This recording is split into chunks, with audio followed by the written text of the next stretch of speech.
बेचने का काम करता था और उसकी बिरयानी इतनी फेमस थी कि दूर दूर से लोग उसकी बिरयानी खाने आते थे।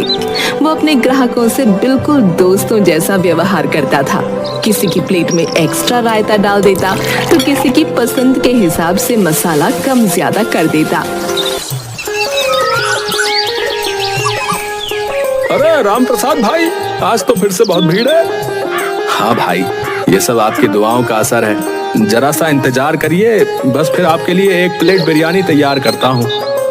अरे भाई साहब, इनके यहाँ हमेशा ही भीड़ रहती है। इतनी लजीज बिरयानी जो बनाते हैं। अरे चुप रहो मोहनदास, फालतू की तारीफ ना करो। अरे ये भीड़ बता रही है कि मेरी तारीफ फालतू है या नहीं है? इतने में राम प्रसाद के बेटे गौरव और अर्जुन वहां आ गए। अर्जुन ने देखा कि ग्राहक बिरयानी के लिए चिल्ला रहे हैं तो वो गुस्से से उनको डांटने लगा। अरे इतना शोर क्यों मचा रखा है? थोड़ा शांति से खड़े रहो वरना भगा दूंगा सबको। अर्जुन बेटा, ग्राहकों के बिना हमारा काम नहीं चलेगा। याद रखो, ग्राहक भगवान होते हैं, हमें उनके साथ आदर और धैर्य से पेश आना चाहिए। हाँ छोटे, थोड़ा शांत रहना सीख। अच्छा ठीक है। उस समय तो अर्जुन ने सिर झुकाकर राम प्रसाद की बात मान ली, लेकिन उसकी यही आदत थी कि वो किसी से तमीज से बात नहीं करता था। शाम को सब घर पहुंचे और गौरव ने मालिनी को अर्जुन के गुस्से वाली बात बताई। अरे अर्जुन, इतना गुस्सा क्यों दिखाते हो? तुम्हें देखकर तो लगता है तुम्हारे भीतर कोई शेर बैठा है। अरे भाभी, मैं तो बस शांति बनाए रखने की कोशिश कर रहा था। अर्जुन, तुम्हारी शांति बनाए रखने की कोशिश से तो मुझे डर लगता है। ऐसा ना हो कि कल को तुम सबको भगाकर खुद ही बिरयानी खाने लगो। गौरव की बात सुनकर सब हंस पड़े। पिताजी, आपने कभी सोचा है कि अगर अर्जुन ठेला संभालेगा तो सब ग्राहक भाग जाएंगे? हम सबको नया बिजनेस सोचना पड़ेगा। अरे बेटा, तुम भी ना, अर्जुन को थोड़ा समय दो, वो भी सीख जाएगा। अचानक इसी हंसी मजाक के माहौल के बीच राम प्रसाद की तबीयत बिगड़ने लगी। उसका चेहरा पीला पड़ गया। गौरव और अर्जुन ने उसे सहारा दिया।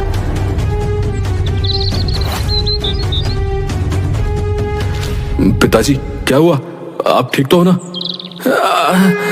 बेटा, अचानक से दिल में दर्द हो रहा है। भाई, हमें डॉक्टर को बुलाना चाहिए। पिताजी, पानी पी लीजिए, हम डॉक्टर को बुलाते हैं। गौरव ने फौरन डॉक्टर को बुलाया। थोड़ी ही देर में डॉक्टर वहां पहुंच गया। डॉक्टर ने राम प्रसाद की जांच की और बताया, राम प्रसाद जी, आपको मिनी हार्ट अटैक आया है। आपको तुरंत अस्पताल में भर्ती होना पड़ेगा। नहीं डॉक्टर साहब, मैं अस्पताल नहीं जाऊंगा। मुझे अपने घर पर ही आराम करने दीजिए। ऐसे छोटे मोटे अटैक मेरा कुछ नहीं बिगाड़ सकते। पिताजी, डॉक्टर की बात मानिए ना। बेटा, मैं ठीक हूँ, मुझे बस थोड़ा आराम चाहिए। उसी रात राम प्रसाद ने गौरव और अर्जुन को अपने पास बुलाया। उसकी तबीयत अब भी खराब थी, लेकिन उसने हिम्मत जुटाकर एक महत्वपूर्ण बात बताई। बेटा, अब मेरे बाद इस काम को तुम दोनों को ही संभालना है। मेरी एक आखिरी इच्छा है कि मेरी बिरयानी की खास रेसिपी तुम्हारे हाथों में ही रहे। पिताजी, आप ऐसा क्यों कह रहे हैं? आपको कुछ नहीं होगा। बेटा, मेरी भी बात सुनो। मेरे जाने के बाद मेरे लाकर से बिरयानी की वो खास रेसिपी निकाल लेना और इस काम को आगे बढ़ाना। मेरा नाम और काम कभी खत्म नहीं होना चाहिए। पिताजी, ऐसा मत कहिए ना, हम सब आपके साथ हैं। अगली सुबह जब सब जागे तो देखा कि राम प्रसाद का देहांत हो चुका है। वो शांति से इस दुनिया को अलविदा कह चुका था। पिताजी, आप हमें छोड़कर क्यों चले गए? पिताजी, अपने आप को संभालिए भैया, शायद भगवान को यही मंजूर था। राम प्रसाद का अंतिम संस्कार किया गया। उसके परिवार के साथ साथ उसके ग्राहक भी बहुत दुखी थे और इसी वजह से उसके अंतिम संस्कार में बहुत भीड़ इकट्ठा हो गई थी। फिर अंतिम संस्कार के बाद गौरव ने अपने पिता की आखिरी इच्छा पूरी करने का फैसला किया। छोटे, अब हमें पिताजी की रेसिपी निकालनी चाहिए। ये उनका सपना था कि हम इस काम को आगे बढ़ाएं। ठीक है भैया, चलो देखते हैं। गौरव ने लॉकर खोला, लेकिन ये क्या, लॉकर तो खाली पड़ा था। ये देखकर गौरव हैरान रह गया। भैया, मैंने पहले ही वो रेसिपी निकाल ली थी। अब मैं इस बिजनेस को अकेले संभालूंगा। मुझे नहीं लगता कि हमें इस काम को साथ में करना चाहिए। अर्जुन, अब तुम ये क्या कह रहे हो? ये पिताजी का सपना था कि हम दोनों साथ मिलकर इस काम को आगे बढ़ाएं। ओ भैया, अब ये रेसिपी मेरी है, समझे? मैं इस बिजनेस को अकेले संभालूंगा और सारे पैसे भी अकेले ही कमाऊंगा। अर्जुन, तुम बहुत बड़ी गलती कर रहे हो। पिताजी ने तुम दोनों को मिलकर काम करने को कहा था। मुझे किसी की सलाह की जरूरत नहीं है, समझी? अब मैं अपने तरीके से काम करूंगा।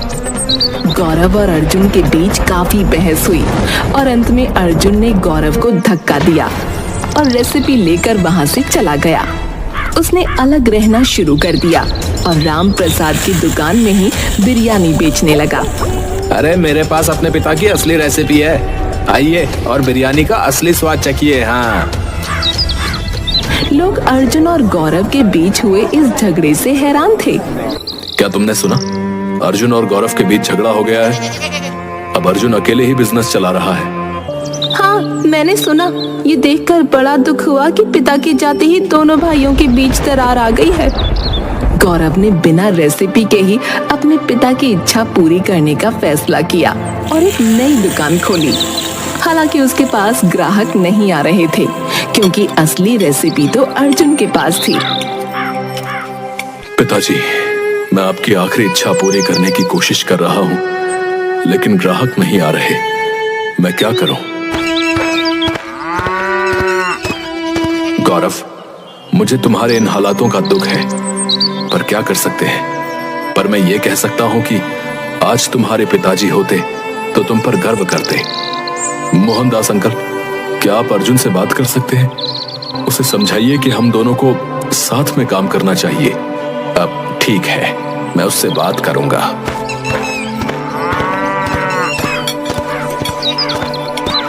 मोहनदास ने अर्जुन से बात की, लेकिन अर्जुन मानने को तैयार नहीं था।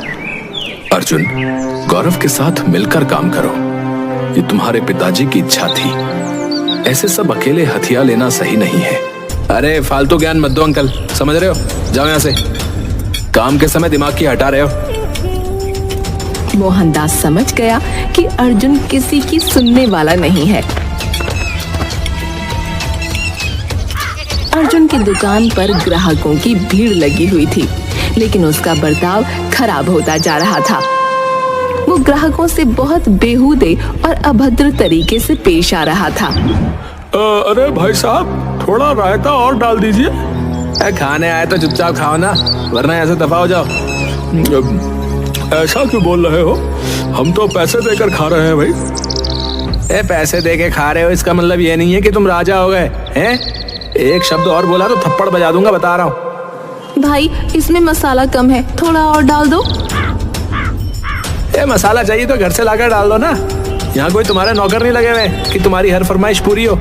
ग्राहक अर्जुन के व्यवहार से तंग आ चुके थे, लेकिन बिरयानी की लत के कारण मजबूर होकर वहीं खा रहे थे। यार, ये अर्जुन तो पागल हो गया है। ऐसे बिरयानी खाने का क्या फायदा जब इज्जत ही नहीं रह गई। हाँ, पर क्या करें यार, इसकी बिरयानी का स्वाद ही ऐसा है कि छोड़ नहीं सकते। तुम लोग राम प्रसाद के बड़े बेटे गौरव की बिरयानी भी खा सकते हो। अरे, पर राम प्रसाद की बिरयानी की असली रेसिपी तो अर्जुन के पास है।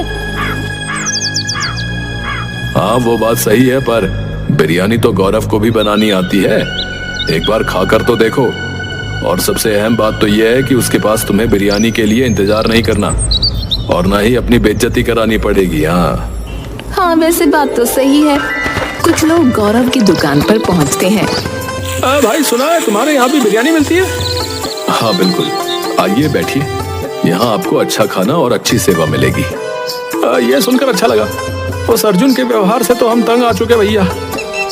ये लीजिए, खाकर बताइए कैसी है।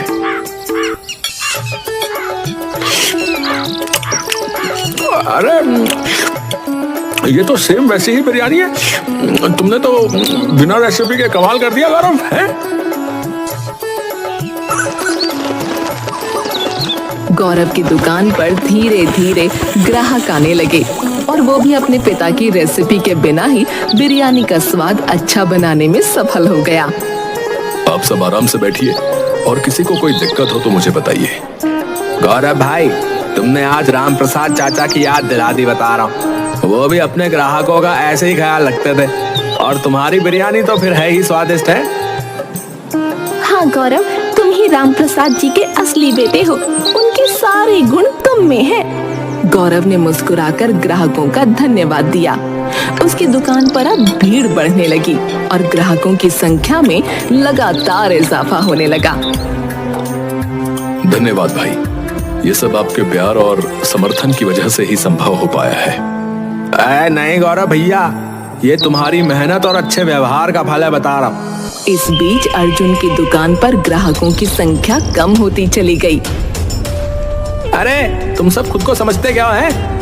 अरे मुझे कोई फर्क नहीं पड़ता कि तुम मेरी दुकान पर आओ या ना आओ। चलो भागो यहाँ से। अरे अर्जुन, हम यहाँ बिरयानी खाने आए हैं, गालियाँ सुनने नहीं। अरे मुझे तुम्हारी कोई परवाह नहीं है, चलो जाओ जहाँ जाना है तुम्हें। अर्जुन की दुकान अब लगभग खाली हो चुकी थी और गौरव की दुकान पर पहले से भी ज्यादा भीड़ थी। ग्राहक अब समझ चुके थे कि राम प्रसाद के असली गुण और उनकी विरासत गौरव में ही थी। पर तभी अर्जुन गौरव से लड़ने पहुंच गया। गौरव, तुमने मेरी रेसिपी चुरा ली है और मेरे ग्राहकों को अपनी तरफ खींच लिया है। ये सब तुम्हारी चाल है। अर्जुन, मैंने तुम्हारी रेसिपी नहीं चुराई। मैंने कभी पिताजी की रेसिपी देखी तक नहीं। लेकिन एक बात बताऊं, जिस लॉकर में ये रेसिपी रखी थी उसी में एक और लेटर भी रखा था, पर शायद तुमने उसे पढ़ना जरूरी नहीं समझा। लेटर? कैसा लेटर? क्या है उस लेटर में?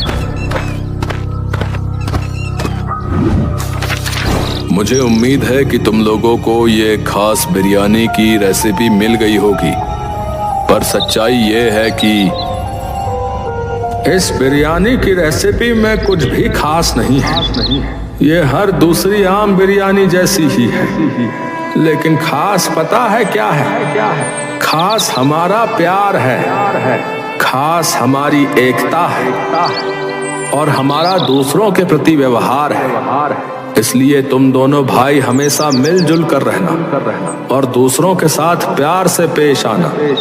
भगवान ने चाहा तो तुम मुझसे भी ज्यादा तरक्की करोगे। गौरव लेटर पढ़ते पढ़ते रोने लगा था। उसको सुनकर अर्जुन की आंखों में भी आंसू आ गए थे। गौरव सही कह रहा है। राम प्रसाद हमेशा हमसे प्यार से पेश आता था और हमें अपने जैसा मानता था। हाँ अर्जुन, तुम्हारे पिताजी की असली रेसिपी प्यार और सम्मान थी। हे भगवान, अगर पिताजी मुझे कहीं से देख पा रहे होंगे तो वो कितना निराश होंगे। भैया मुझे माफ कर दो, मैं अपनी गलती मानता हूँ। अब मैं समझ गया हूँ कि पिताजी की असली रेसिपी क्या थी। चलो अब हम मिलकर इस काम को आगे बढ़ाते हैं। गौरव ने अर्जुन को गले लगा लिया और दोनों भाइयों ने मिलकर काम करने का वादा किया। अब हम मिलकर पिताजी का सपना पूरा करेंगे। वो हमें एक साथ ही देखना चाहते थे। हाँ भैया, आपने सही कहा। अब हम दोनों मिलकर इस दुकान को और भी ऊंचाइयों तक पहुंचाएंगे। काश पिताजी मुझे माफ कर दें। मुझे पूरी उम्मीद है कि हम दोनों को साथ देखकर पिताजी को तुमसे कोई शिकवा नहीं होगा। लोगों ने ये देखकर खुशी जाहिर की और अब गौरव और अर्जुन की दुकान फिर से ग्राहकों से भरी रहने लगी। राम प्रसाद की असली रेसिपी प्यार और सम्मान ने दोनों भाइयों को एक साथ ला दिया और उनका बिजनेस फिर से फलने फूलने